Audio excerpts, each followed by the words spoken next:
without any further ado, let me go ahead and welcome everyone. You're here for Better Together, Braiding Initiatives and Best Practices through School Counseling and MTSS. My name is Trudy Bender. I'm the MTSS Content Manager here at Branching Minds. It's my pleasure to kick off this session, introduce your presenters. Before I do, a couple of housekeeping items. I'm guessing that you've heard this little spiel before, so I'll go through it quickly. If you scroll just below the video, there is a link to a PDF of the session slides. You'll be able to access them there. And if you look to the right of my video where it says Events, Agenda, and Session, please make sure you're clicked on the Session tab, and that will get you to the correct chat, Q&A, and so forth. If you stay on the main platform in Event, your comments will go to everyone in the whole conference. So make sure you're under the Session tab. Not that that's terrible, but it helps us keep everything in one place. So without further ado, let me introduce your presenters for the day. All are co-founders of School Counselors for MTSS, or SC4 MTSS, which is really fun to say. We have Dr. Peg Donahue, Associate Professor at Central Connecticut State University. Dr. Emily Goodman Scott, Associate Professor at Old Dominion University, and Dr. Jennifer Betters-Bubon, Associate Professor at the University of Wisconsin-Whitewater. All three are experienced school counselors. They have expertise in using the MTSS framework to integrate or braid in new initiatives. We can't wait to hear what you have to share, so I'm going to turn it over to you. All right, I'll start us off. I'm really happy to see all of you here. We're going to get started and do some introductions. I'm pressing the wrong thing. Okay, as Trudy mentioned, we are part of School Counselors for MTSS. Emily, Jen, and I met early in our careers as counselor educators, and we got started working together. And we've done some publications together, and we've been doing all things MTSS. So we expanded our group and have some amazing folks working with us to support our work. I'm at Central Connecticut State University, where I also coordinate our school counseling program. And I was a school counselor in both California and Connecticut on the middle school level for 16 years. I'll toss it over to Emily.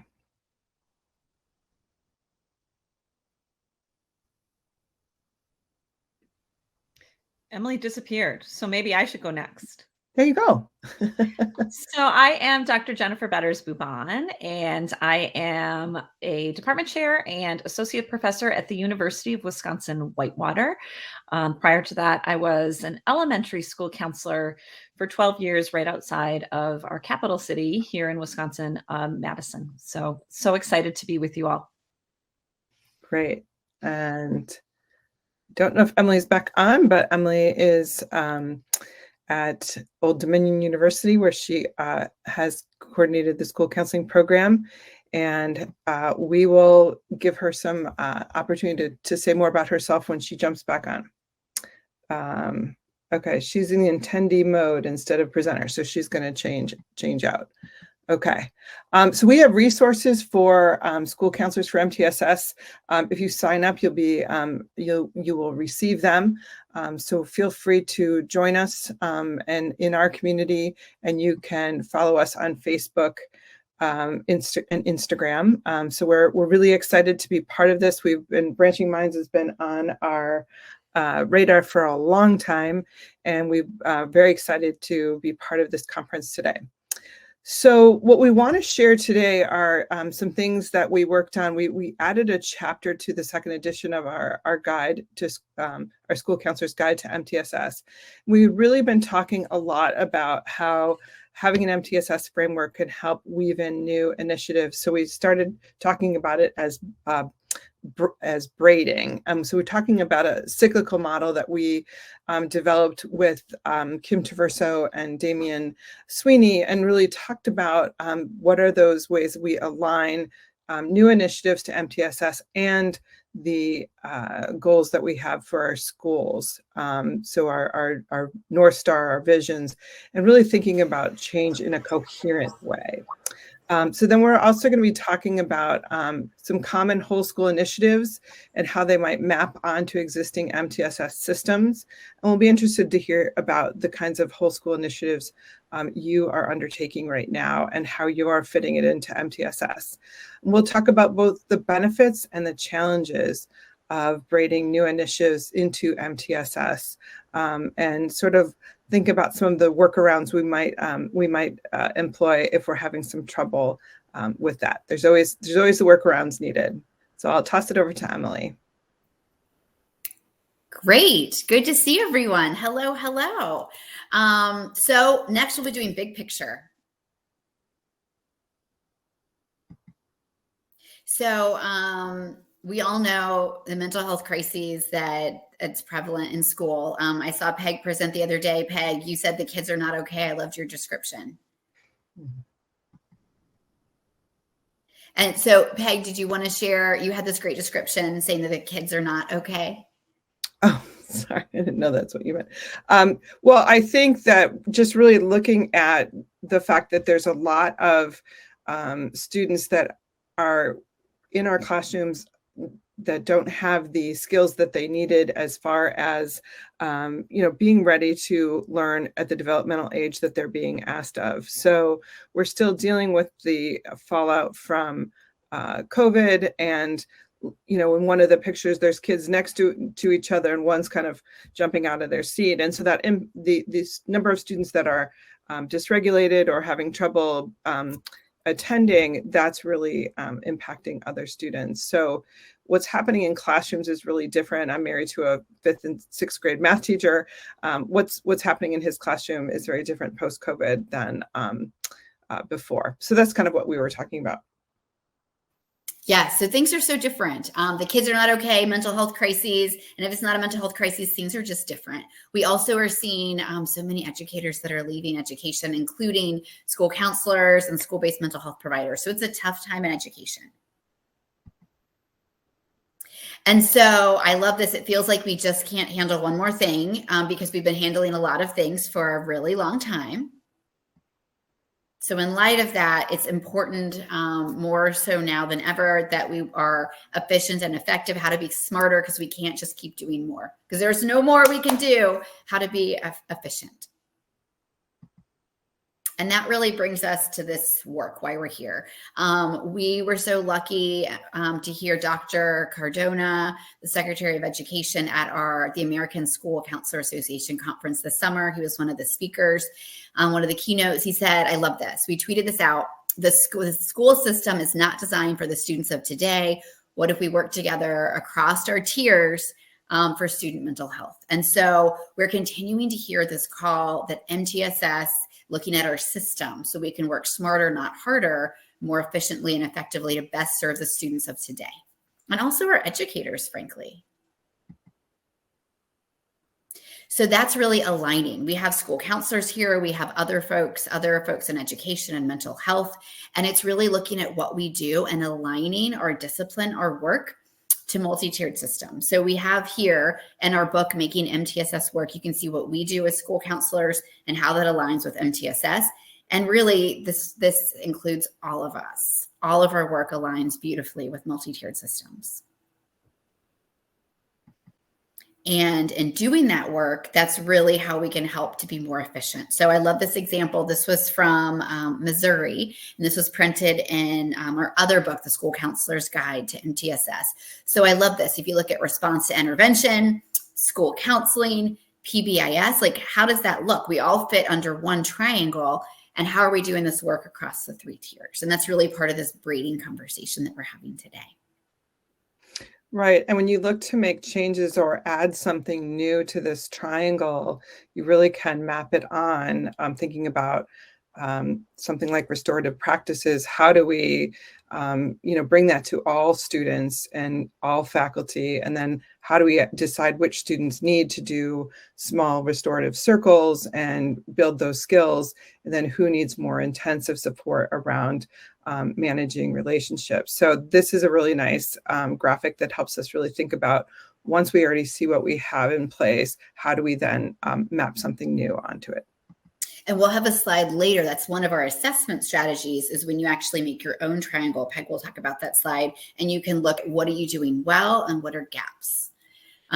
So we're really talking about this braiding is we have so many things we're already doing, whether it's restorative practices or trauma-informed practices, or we're doing a really cool SEL curriculum. Instead of just like throwing things into this pot of things we're doing, instead of adding more, how to weave those things within the same system or the same framework.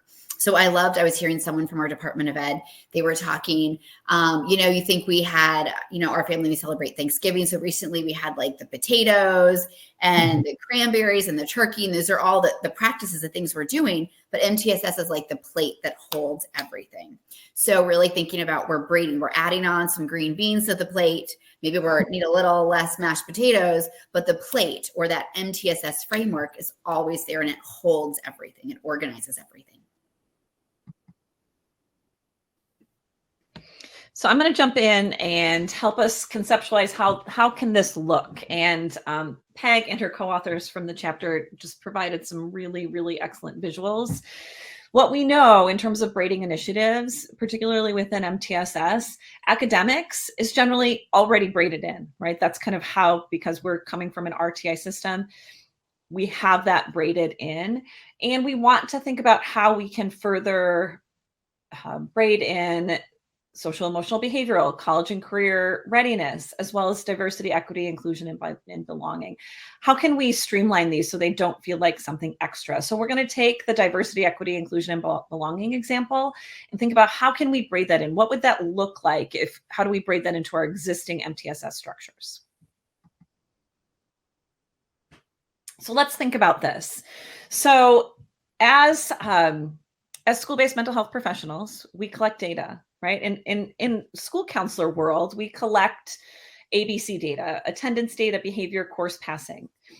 Hopefully we're not keeping that data just in our school counseling world. What we would want to do with that data is share that data, utilize that with our MTSS teams and partners, and begin to really look at that data and potentially say, is this data telling us everything we need to know? We want to do data equity walks. So examining that data, including family members, and potentially if you're at an upper level, including students. What is this data telling us? Which students are absent? Which students are getting the most behavioral referrals? Which students are passing courses? Which students are in our AP courses? Where are our gaps? What are we noticing? And likely if we engage in this work, we're going to start to notice that there are some systemic inequalities for the students who are able to access our school, what our schools can provide, whether that's coursework, whether that's social, emotional, behavioral support. We're going to notice that, and then we might need to collect additional data. And a lot of our work recently in the last few years has really focused on street data. It's an amazing book. If you haven't had an opportunity to read it or check it out, it's really, really good. Thinking about that data that will provide us info. Look at Peg's going to show the book off. The data that really comes from students, communities, staff members. So one way that we can gather additional data is to conduct empathy interviews, talk with students, engage with them. What do you think is happening that that there are fewer students of color in our upper level math courses compared to the white students in our school? What do you think is going on? How can we make sense of this and allow students and family members to provide their perspectives, their wonderings, as well as some potential strategies so that we can move forward?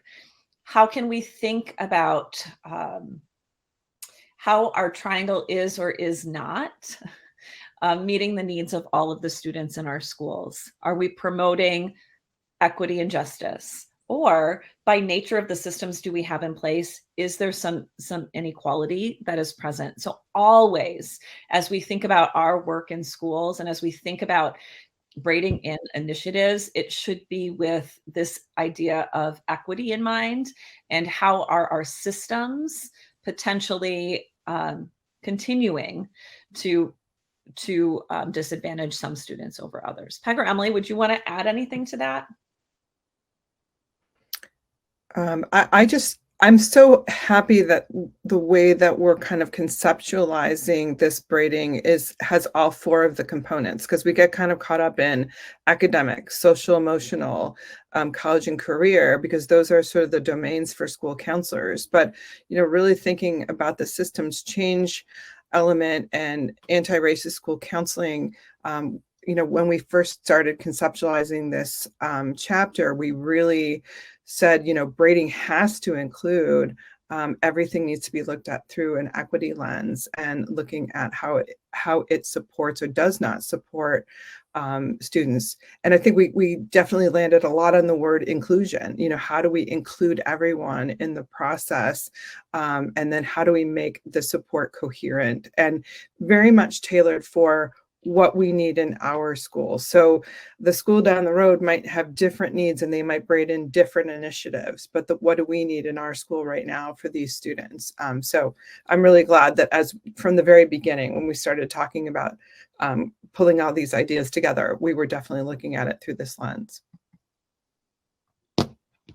We also want to look through the lens of being evidence-based. The field of school counseling has been moving forward again in the last few years. This is from 2018. We have a fantastic evidence-based school counseling conference in which we really think about the outcome research. How can we be effective with our students? In addition to thinking about that outcome research and evaluating our programs, we have multiple contexts that we work within. And so thinking about the ecological context of our schools, the community. So as Peg said, what one school needs down the street may not be what we need, but we need to really be cognizant of the factors that are relevant to our school, to our community, to the students who are coming in. And then thinking about what interventions we have, and thinking about the social identity context. Is there an evidence base to suggest that the intervention, the tier 2 intervention we might try, is going to be effective based on the ages of our students, the abilities, genders, socioeconomic status? So again, kind of always within our MTSS lens, zooming out to ensure that how we are intervening is evidence-based and cognizant of the students and communities that we're serving. Excellent. Thank you. And then finally, this is the visual that I love. As we conceptualize our framework, we can do so by thinking about what we are doing on a bookshelf. So I think Jill wrote, like, okay, we need to have a lot of good stuff within our tier 1, right? That bookshelf has got to be filled with really effective interventions that we are utilizing with fidelity and that make sense for the students and the community that we have. And so we get to take a look at that. We should never just put something on the shelf and just leave it there. It will get dusty. We want to be evaluating it. Is it working for our students? Or are we starting to see, oh my gosh, we need more and more and more tier 2 interventions? Okay, if so, we might need to look back at our tier 1 always. Okay, when we're braiding initiatives, we're going to be really mindful of what we put on our shelves and what we take off of our shelves, because we don't want to just keep doing one more thing just for the sake of doing one more thing. We wanted to be really aware of the needs of our students and ensuring that the interventions that we're choosing make sense. And so as you can see, there's some new initiatives along the side of this bookshelf, right? Structured study hall, signs of suicide program, restorative practices. So how are we going to make sure that those fit? How are we going to weave them into what we're already doing at tier 1, at tier 2, and at tier 3? Is there something that we need to remove so that we can make space for this? Or is there something that we can integrate in terms of does restorative practices fit nicely within the ruler program? How can we really begin to think about not just keep adding to the shelf, because the shelf will get full, but really braiding some new initiatives in? Great. Thank you. So we want to hear from you all. What are some of the whole school initiatives that you are currently implementing that you're like, we are keeping this on our bookshelf. Like this is having a positive impact. This is making a difference. Go ahead and put it in the chat, share with others. I know we all want to get some resources since we're all here. Second step, community circles. Thank you, Amy.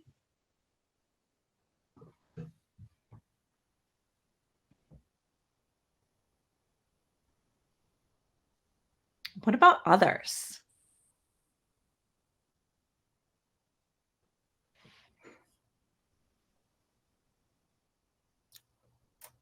Zones of regulation. I'm sensing some elementary, potentially middle school folks that are here. Mhm. It's a lot easier to think of whole school initiatives at those levels, much harder when you get to high school. So an example of a high school, whole school initiative, actually this would be probably more grade level specific, is a school counselor that we're working with in an MTS team that we're working with in Missouri, and they do mental health minutes. School counselor goes into advisories, does about 15 minutes, mental health minutes, talks with students about things like their window of tolerance, emotion regulation, some of those types of skills. So we want to be thinking about how are we giving that information to as many students as possible, so we're not intervening with students either individually or in small group settings. So thank you, Jill. Responsive advisory meetings. So how can we make those advisory times more effective? We've also been talking with a lot of schools who are saying, we got to revamp this. It feels like it's like this extra time and teachers don't know what to do with it. And if we do any SEL or any sort of initiative, it's not necessarily effective. So really thinking about how do we work with our staff to get the buy-in to ensure that the social, emotional, behavioral initiatives that we have in place at Tier 1 are effective, so that we can make sure that we have some whole school initiatives. Thank you all. Thank you.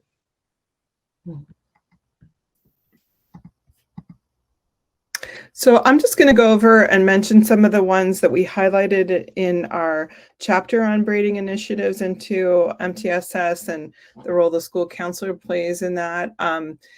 Some of these will seem really familiar to you. Some might be new to you, but we've got more information about all of them in that chapter, but we'll just talk about them a little bit here.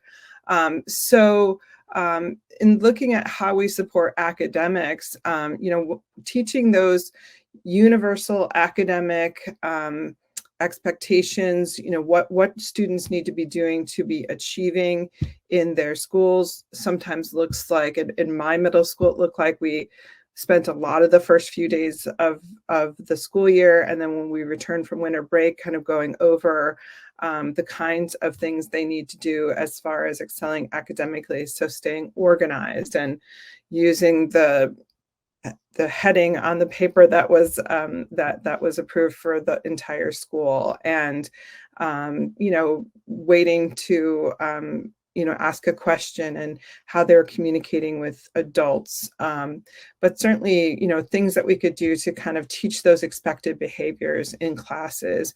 Likewise with social emotional behavioral, but we'll get to that in a minute. And then I think one of the things that I've seen a lot of schools we've been working with doing is really aligning that SEL curriculum to their instruction, so that it isn't a separate thing where we'll have 35 minutes of SEL, and then the rest of the day, it's sort of we're in a separate lane. What are things that we can do to reinforce all 5 of the social emotional competencies when we're teaching? So when we're looking at a piece of literature and talking about how different characters responded to adversity, for example, and when we're supporting students in a social studies class to work together and use those SEL skills, that quick reteaching in the beginning, like you're going to need to listen to other people and, communicate about your ideas and see where there's overlap and where you're not working together. So those things are all kind of that, how do we weave in and make all of the interventions we are doing coherent? And I think a lot of that comes down to using common language when we're teaching, common language when we're reminding kids of the expected behaviors. I think that's something that we can really work closely as the MTSS team, but really collectively as a whole school.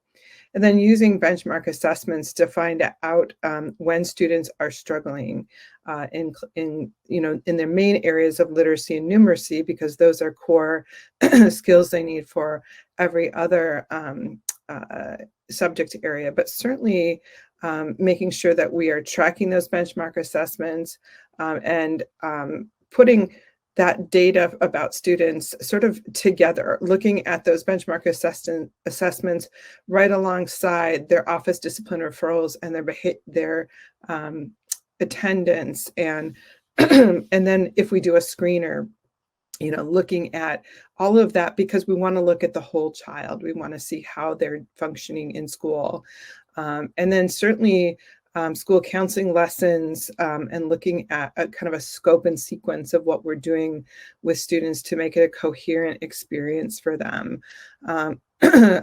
For example, are we teaching executive functioning skills to all of our students as we begin the school year, and then reminding them of those? It's an entire lifetime process. I'm still getting myself organized, at times. And so, certainly honing in on those executive functioning skills.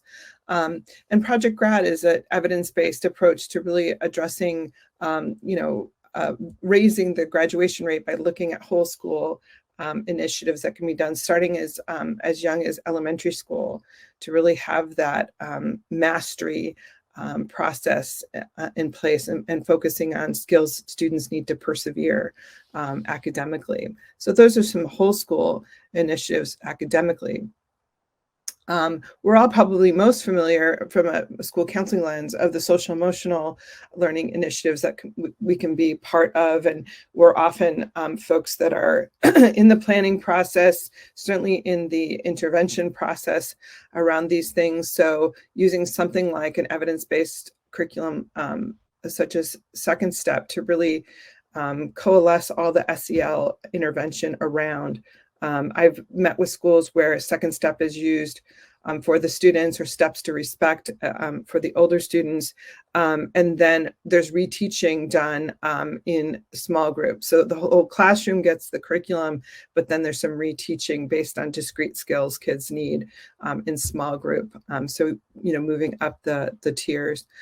We've mentioned restorative practices. That's actually the example we use in the chapter about what does that look like to acquaint all staff and all students with what it means, and what it entails, and how we utilize restorative circles as a whole class when something happens, or when we have a teachable moment, and then how we do restorative circles when there is an experience where a couple of students have been involved in a conflict, and sort of how does that look for a student who's finding themselves in those restorative circles a lot and need some new skills. So maybe someone works with them on tier 3 for those discrete, skills that they need. What I've seen not work with restorative practices is like 2 or 3 people are trained and they don't share out what they're doing. There isn't the vocabulary kind of shared around with everyone. And so when those people leave, it fizzles out. So a lot of what we're talking about also is being coherent, so that an initiative can really become part of the furniture, can really get traction and become part of just what we do. So we'll be talking about how do we kind of help with that part of the process of implementing in such a way that it really has staying power. And certainly, trauma-informed practices across all 3 tiers is essential as well. And looking at the way we approach our students, the way we approach discipline, all of those things. And then I think that this has come out more and more schools are seeking us out and initiating universal screening to identify students who are struggling with emotional regulation. They're showing emergent behaviors around maybe being anxious or depressed. Some schools are taking the approach of screening for resilience and seeing, hey, our friends who are not resilient, we need to work with them. I'm working with a school district that is just decided they're going to screen for hope and belonging. Do kids feel like they have a sense of hope, that they're optimistic about their future, and do they have a sense that they belong, that they are part of something? And so that's really important for us to see what that looks like, and that's a tier 1 intervention and a whole school intervention for SEL. And then on the college and career front, really thinking about college and career starting from kindergarten, and how do we help kids understand the world of work and give them positive experiences, bringing a touch of truck in for kids as early as, kindergarten, first grade, doing things like, having a college and career fair, and bringing those 8th graders over to the high school to meet all the college folks. And the school counseling lessons focused on college and career readiness, and then student success plans. Those things are all really important. So we have a self-assessment that we are looking at as far as what are all the committees and groups that we have in place. And Emily, I'm going to ask you to just do this one for a second, because I have some. Oh, no, I'm going to keep moving. Okay. So really looking at who are all the committees, what do we have in place, who's working on them, and who are the people that can support those. So what is the with restorative practices, who's on the team, what are the tiers that they are addressing, and looking at that, so we can kind of sort of take a look at all the things we're trying to implement at the same time. We can get that initiative fatigue. So I think one other good idea is to think about doing these things in stages. Not trying to do all these things in one moment, but doing these things in stages. So I think that's really important as well.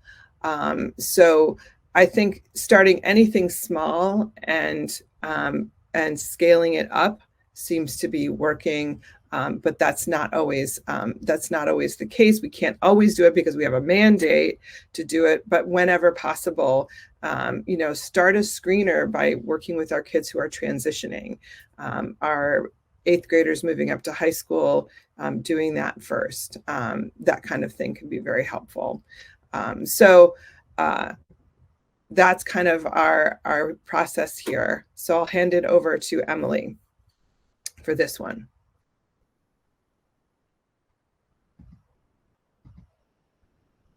Thank you. So this next section is, as I You're mentioned muted, earlier. Emily. Oh, am I muted? Okay. Okay. You all can hear me now. So this next section covers assessment, as you all saw earlier. And we mentioned early on, like assessing the work you're doing, as we had the image from Missouri, and Peg discussed that. So we want to see what are we doing, so we're not just continuing to add on and layer. So one of the things, as you walk away from this session, when I was a practicing school counselor, I always appreciated having concrete next steps. Like, this is what I'm going to be doing when I leave this session. So 2 of those assessments for you are doing something that is called resource mapping. So here in this example, you take inventory of the different initiatives that you have at your school. So what is the initiative? Either it's initiative or a committee, etc. So what is it? What's the goal? Who is on it? And so if you look at the next slide as well, that Peg has up, and I think we may have just lost the PowerPoint. No. So there we go. So you can look, and it gets filled in with the different initiatives that you have.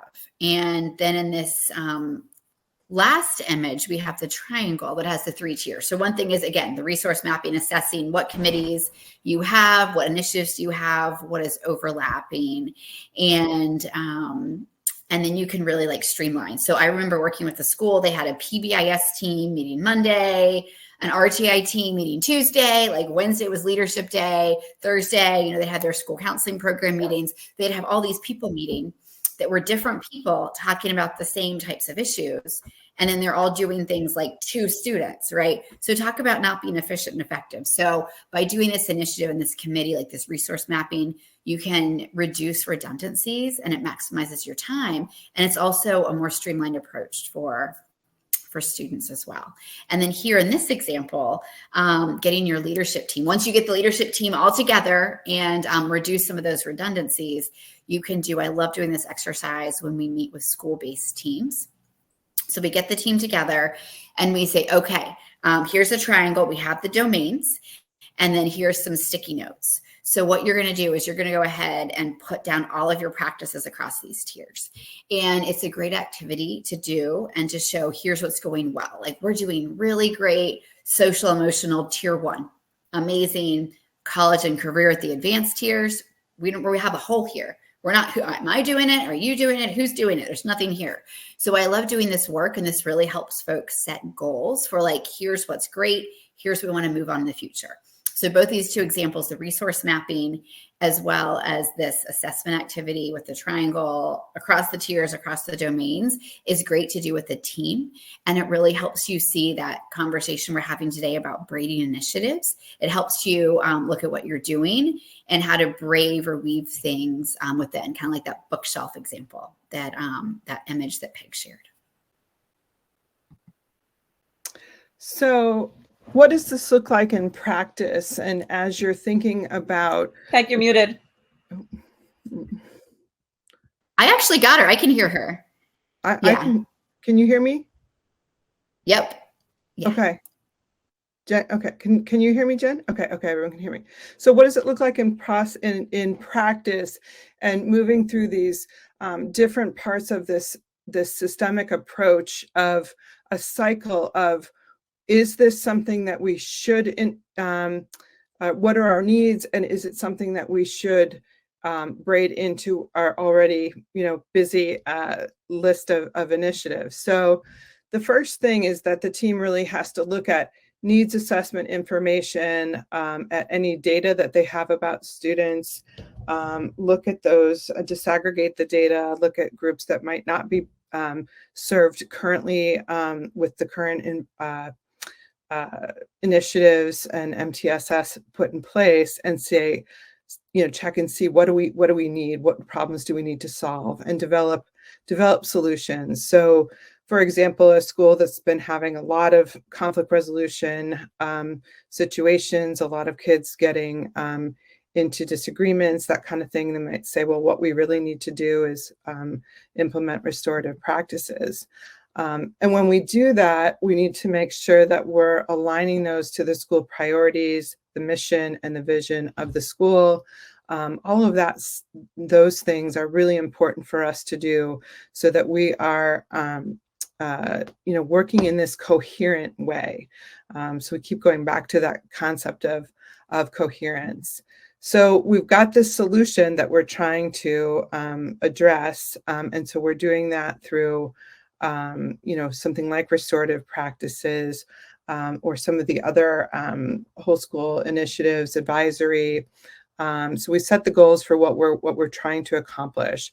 And when we're implementing, we're monitoring the progress. So we've decided how we will know that this is improving. So if we're implementing restorative practices, if we have fewer students that are struggling, fewer students that are having disagreements, we have more kids reporting feeling positive connections to others.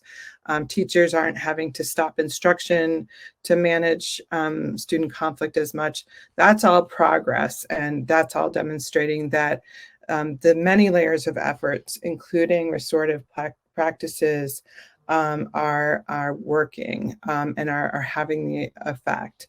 So once that is managed completely, then we've implemented completely, then we want to review the results and look at whether we're doing a survey to students or families or faculty, or everyone, finding out, how effective was this intervention for you?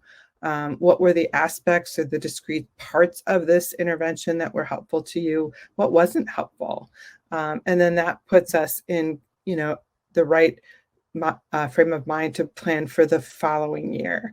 So really, it's about this process going from what does our data look like? What are our needs? And is there something we need to add to our menu of interventions and decide what that is? So looking at evidence-based whole school interventions and then giving ourselves the chance to make sure that we're doing this in a coherent way and we're being clear of what we're trying to accomplish and checking in and making sure we're doing that. So we just proposed this cycle of braiding things in so we could really be intentional about what we're selecting and what we're braiding into our systems. So building systems within the systems by really thinking about this as an intentional process. Now, sometimes we don't have the choices because there's a decision made higher up by the superintendent or the board or a state mandate, but we can still move through this iterative process and decide, well, how are we going to implement it here? And how are we going to know it's making a difference here for us? And we'll have the data to show, well, it might be a mandate or it might be the directive, but it didn't make the change that we wanted it to make. So that's really what we were talking about. I think the benefits of braiding things in to our existing MTSS is it's just another opportunity to collaborate. It's another opportunity for us to bring out the best in one another and work toward a common goal. And some of my most satisfying work as a school counselor took place when I was collaborating with my colleagues to bring about change that improved our school environment in some way, shape, or form. So, bringing in screening in our district in 2013, that was a really positive experience. And we were able to work together. I think the benefits, as I mentioned in the previous slide, is it's intentional planning and it's support. And we're being very conscious and reflective in that process. And we're streamlining our efforts. We don't have redundancies. We're not working at cross purposes, especially if we're doing the resource mapping that Emily discussed. And we're in a continuous cycle of improvement. So we're assessing, we're reflecting, but the idea is that we are constantly moving in the right direction. And we have plenty of research that suggests that educators and school counselors, everybody in the mix, feels an increased level of efficacy when we're working in this way. People tend to stay in jobs where they feel like they're making a difference, where their voice is heard, where they're part of something that is moving in the right direction. And overall, if we're doing this well and we're selecting whole school interventions that really match our needs, we have improved school culture and hopefully improved student wellness. What makes this hard? One of the things I've seen happen and experience happened as a school counselor is that when there's a change of leadership, some of the initiatives that leader put in place walk out the door with them. And after putting all that time and effort into it, it walks out the door, which is just so defeating. I've seen, people try to align or have initiatives that don't align to either the data at the school, what the needs are of the school, the vision, or the mission. There's a mismatch between the initiative and the needs. There can be challenges when we don't identify those priority areas. We've got the emphasis on the wrong syllable, we're working on the wrong thing. It's very hard to braid in initiatives where there's not any staff buy-in or there's low morale. We've seen a lot of districts returning to their MTSS implementation and braiding in things. But post-COVID, we had to, during COVID, kind of suspend some of those things because we just weren't meeting in traditional ways. It's challenging when there's a lack of training or a lack of funding, when we don't have the expertise in the building and we can't hire people to come in who have the expertise. And we have a lot going on, but we don't have the funding to really make it a priority. I think we've mentioned a couple of times, initiative fatigue, if there's too many things happening at once, and we were talking about phasing in initiatives. And then a challenge could also be when the initiatives conflict with one another, that they have, they're again working at cross purposes, or just in resources, or the same people are being utilized heavily. So I'm seeing, Jen's mentioning 4 is very big right now. People are having a hard time. Nada just read my mind. Suggestions to increase buy-in and all of the rest. So we'll get to that one. I think that instead of having an initiative tied to one person, I think we need to add initiatives collectively, and really think about them as part of a blueprint or a plan. I mentioned that having them phase in is important, but once they are all in place, they need to be written into some sort of school plan, something that's a living document that we can continue to update. But having a written document achieves a lot of really important things. First of all, the initiative doesn't walk out the door with the person. And secondly, when we're onboarding new staff, which we're doing a lot of because of turnover, we can say, hey, this is how we plan interventions in this school or in this district. It gives us something to all respond to when something's written. And it's our collective understanding when we put it all on paper. I might have a really strong expertise in one area. I know how to do check-in, check-out. I know about running tier 2 groups. I may have less expertise in tier 3, but if I can look at what we're doing in tier 3, I can really think about where am I then referring a student if they're not successful in my tier. So I'm a big proponent, and I think, as school counselors for MTSS and school counselors in general, we're used to having a written program or plan to help us navigate. Instead of failing to identify priority areas, then we're making sure that those initiatives are aligned with our school data, mission, and vision. So when we're presenting to staff in the beginning of the year why we are adding this initiative, we're pointing to specific data that indicates this is the right thing for us to do. Better yet, we're also, pointing to specific research that shows that this is the right initiative for us based on our data. And of course, that it is aligned with our mission and vision for the school. So addressing low staff buy-in, I think that, again, sharing out that information about the why and what people's role is, and streamlining the teacher role in things as much as possible, given all the demands on their time, but giving them adequate and ongoing training to make sure whatever initiative is launched successfully. So having, regular opportunities to reflect on what is going on, building in peer support. And again, as Jen's mentioning too, look out for their level of wellness and capacity to do something new or different. I think having staff involved in selecting the initiatives can really help them feel more involved in the process. So, you could have 2 initiatives shared and discussed and have the staff vote on which one they want to go with. If they were equally going to help us, we would be happy with implementing either. Why not have the staff help make a decision? And then instead of throwing up our hands and having a lack of funding, could we really look at planning our resources responsibly, securing grants?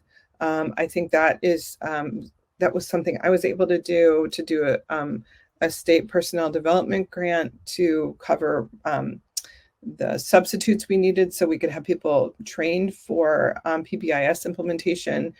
There's money out there, and many of your schools or districts have gotten some money, but really thinking about, if we're going to have a new initiative, what are the funds that come with it? What are the what's the training that's going to be part of that process? So we're happy to have exactly 10 minutes, which was what we had hoped for, at least, to answer any questions that have come up in the chat, or questions that you have. So feel free to put those in the chat. We had the question from Nada about strategies to increase buy-in. And we had some discussion about that, but hopefully some of the things that were shared here will help with buy-in. Any other ideas that anybody else has about buy-in, Emily or Jen? I was going to add something about buy-in. Something that particularly at the high school level has been important and helpful in terms of buy-in is to start small, to do pilots at different grade levels, and then let that speak for itself, because then more teachers will, potentially more school staff can jump on board when they see that it actually can work and that it has a positive impact on climate, student outcomes, data, etc. So starting something small, in a high school, we started small with just 9th grade only, piloting some tier 2, more systemic structured interventions. And now they're bringing us back to talk about, okay, what can that look like in terms of tier 3, tier 2 and 3 with 10th, 11th, 12th at some of their different academies. So that would be something I would recommend. Thanks, Jen. Other questions? So our contact information is here if you wanted to reach out to any of the three of us about some of the ideas that we shared today, or learning anything else about school counselors for MTSS. We'd love to hear from you. I certainly hope that this has been a helpful session, so that people have a sense of the role of school counselor in MTSS, how the work of school counselors is really very much aligned with MTSS approaches and the framework of MTSS.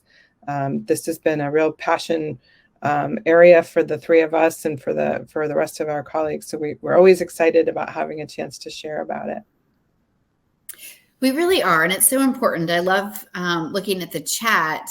I love, Jen, you said a few minutes ago, even when the initiative might make sense or might make a school better, having to get do people see that? And then also we get initiative fatigue too. We get our, every year I felt like there would be 5 bright, shiny new initiatives to do that year on top of everything else. And does it all make sense and fit together? I remember, since we have a couple of minutes, I can share a quick story, a couple of minutes for a story. Sure.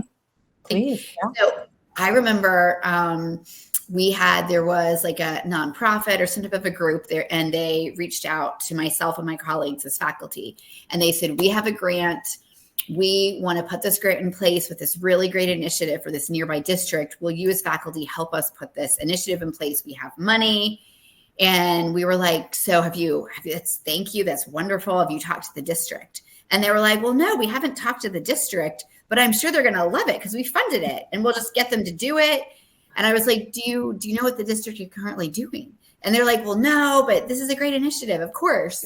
And I actually was like, they're implementing MTSS.